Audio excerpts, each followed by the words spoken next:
Please आप हमारे Hindi kid story channel को सब्सक्राइब करें और बेल आइकन दबाएं, जिससे चैनल पर डाली गई वीडियोस को आप सबसे पहले सुन पाएं। और अगर आपको ये कहानियाँ अच्छी लगे तो उन्हें लाइक और शेयर करना ना भूलें। हेलो बच्चों, कैसे हो आप सब?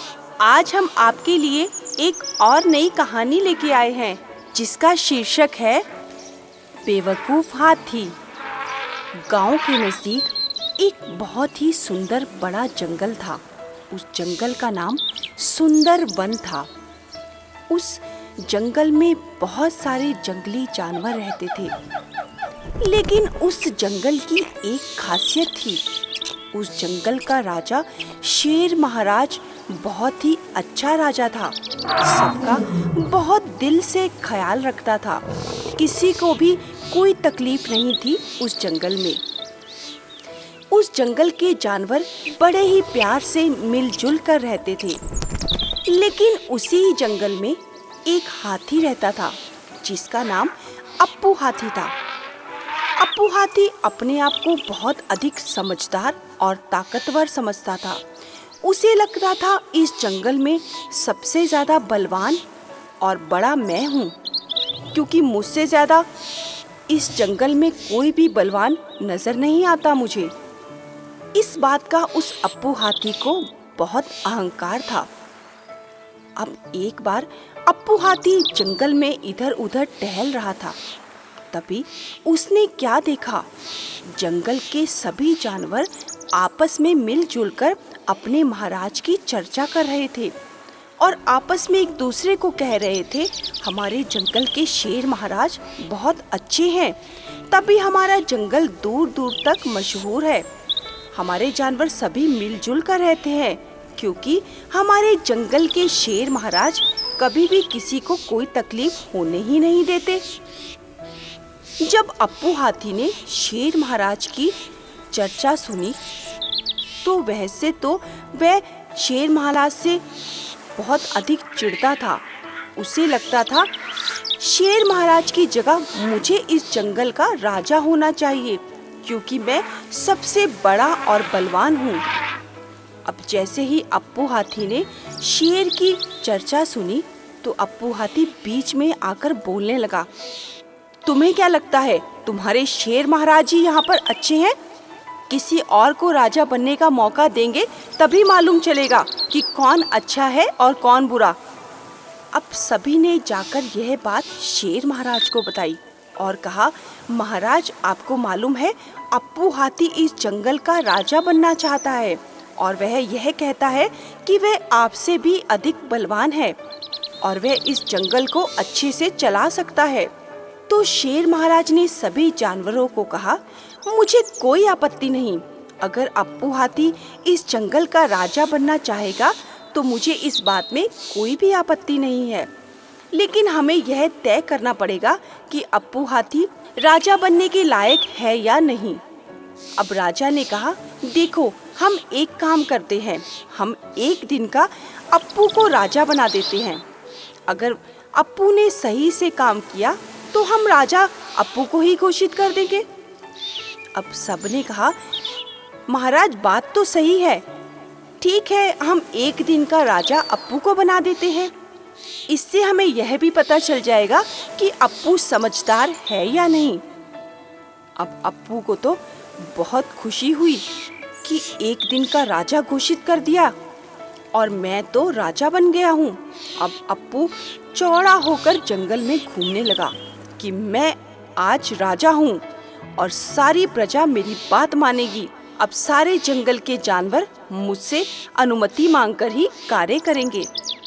अब वह जंगल में इधर उधर चौड़ा होकर घूमने लगा। अब वह जैसे ही जंगल में घूम रहा था, उसे एक गीदड़ और भेड़िया लड़ते हुए दिखाई दिए। उसने उन्हें जाकर पूछा, क्या बात है, तुम दोनों क्यों लड़ रहे हो?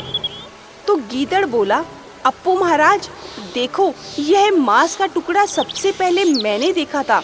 अब यह भेड़िया कह रहा है कि यह टुकड़ा मेरा है। आप ही बताइए ना कि यह टुकड़ा किसका है? अब भेड़िया बोला, नहीं अप्पू महाराज, यह टुकड़ा सबसे पहले तो मैंने देखा था, इसीलिए इसका हकदार मैं हुआ। अब जब दोनों को उसने लड़ते हुए देखा तो अप्पू हाथी ने सही निर्णय ना लेकर बल्कि उन्हें गलत दिशा में डाल दिया और कहा, देखो यह टुकड़ा उसे मिलेगा जो दोनों के बीच में लड़ाई के बाद जीतेगा। तुम दोनों के बीच में युद्ध होगा, तुम दोनों आपस में लड़ोगे और जो जीत जाएगा उसे वह टुकड़ा मिल जाएगा। अब यह सुनते ही गीदड़ और भेड़िया दोनों आपस में लड़ने लगे।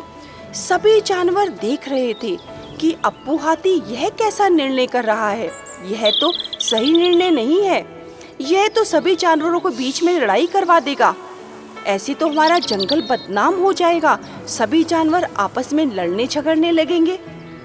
अब अप्पू हाथी आगे की ओर चल पड़ा। जैसे ही जंगल में आगे घूम रहा था तभी उसे एक मेमना दिखाई दिया जो शायद दूसरे जंगल से आया था। मेमना चुपचाप घास खा रहा था। अब अप्पू हाथी ने जैसे ही उस मेमने को देखा उससे गुस्से से पूछा, ओ मेमने, तुम कौन हो? पहले तो मैंने तुम्हें यहाँ नहीं देखा, तुम कौन हो और कहाँ से आए हो? अब मेमना डरते डरते अप्पू हाथी से बोला, अप्पू हाथी, मैं दूसरे जंगल से आया हूँ, मुझे वहाँ पर घास नहीं मिली तो मैं थोड़ी घास खाने आ गया। अप्पू हाथी ने उसे कहा, तुम्हें मालूम है मैं कौन हूँ? मैं इस जंगल का राजा हूँ और मैं तुम्हें ये आदेश देता हूँ कि इस जंगल से दफा हो जाओ, चले जाओ मेरे जंगल से। अब वह मेमना डरते डरते उस जंगल से चला गया। अब यह सब भी जंगल के सभी जानवर देख रहे थे और एक चिड़िया भी यह सब देख रही थी। उसने जाकर शेर महाराज को बताया, शेर महाराज, अप्पू हाथी सबके साथ गलत व्यवहार कर रहा है। अब धीरे धीरे शेर महाराज के पास सभी जानवर इकट्ठे हो गए और सभी ने कहा, महाराज आप कुछ कीजिए महाराज। अब सब यहाँ पर महाराज के साथ चर्चा कर रहे थे। तभी वहाँ पर अचानक जंगल में शिकारी आ गए। अब जैसे ही शिकारी आए, जैसे ही आहट हुई, अप्पू हाथी तो आराम फरमा रहा था, पेड़ के नीचे सो रहा था। बोला, इधर उधर घूम फिरकर मैं बहुत थक गया हूँ, अब थोड़ा सुस्ता लेता हूँ और थोड़ी नींद ले लेता हूँ। अब वह सो रहा था तभी उसे कोई आहट हुई। अब जैसे ही आहट सुनी, अप्पू हाथी ने देखा, अरे जंगल में तो कुछ शिकारी आ गए हैं। अब कौन उठे इन्हें भगाने के लिए, जंगल के बाकी जानवर भगा देंगे, मैं तो थोड़ी नींद और ले लूं। यह कहकर अप्पू हाथी फिर से सो गया। अब जंगल में जैसे ही जानवरों को पता चला कि जंगल में शिकारी आ गए हैं, जंगल में तो हबड़ धबड़ मच गई, सब इधर उधर भागने लगे, हलचल मच गई सारे जंगल में। अब जैसे ही बात शेर महाराज तक पहुंची, शेर ने सोचा, अगर अप्पू हाथी नहीं कुछ कर पाया तो मुझे जरूर कुछ ना कुछ करना होगा, नहीं तो यह मेरे बेगुनाह जानवरों को मार डालेगा, मुझे कुछ करना चाहिए। यह सोचकर शेर महाराज ने उन शिकारियों पर हमला कर दिया और जैसे ही शिकारियों ने शेर को देखा, वह तो दुम दबाकर भाग गए और 2 मिनट के अंदर उन्होंने जंगल को छोड़ दिया।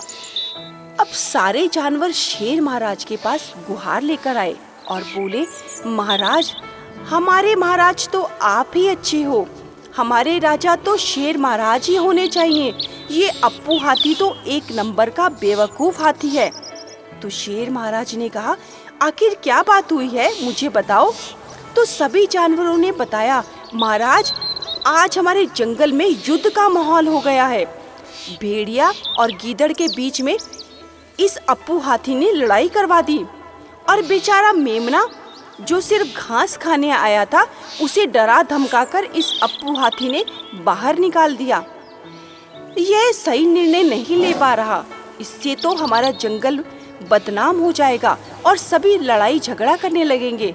हमें यह महाराज नहीं चाहिए, हमें यह राजा नहीं चाहिए। महाराज, आप ही हमारे राजा हैं और आप ही राजा ठीक हैं और हमें तो आप ही राजा चाहिए।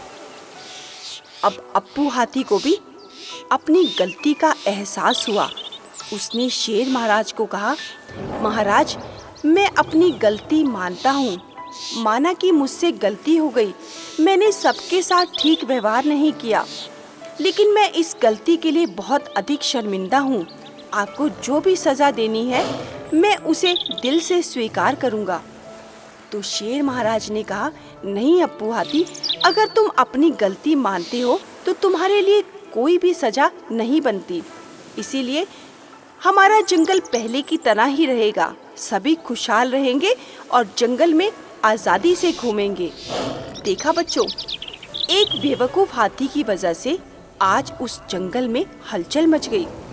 जो जंगल सुंदरवन के नाम से मशहूर था और बड़े ही प्यार से सारे जंगली जानवर उसमें रहा करते थे, लेकिन एक दिन के बेवकूफ़ हाथी की वजह से उस जंगल में हलचल का माहौल हो गया। लेकिन वहाँ का राजा बहुत अधिक समझदार था। उस शेर महाराज ने बहुत आसानी से सारा मामला निपटा लिया।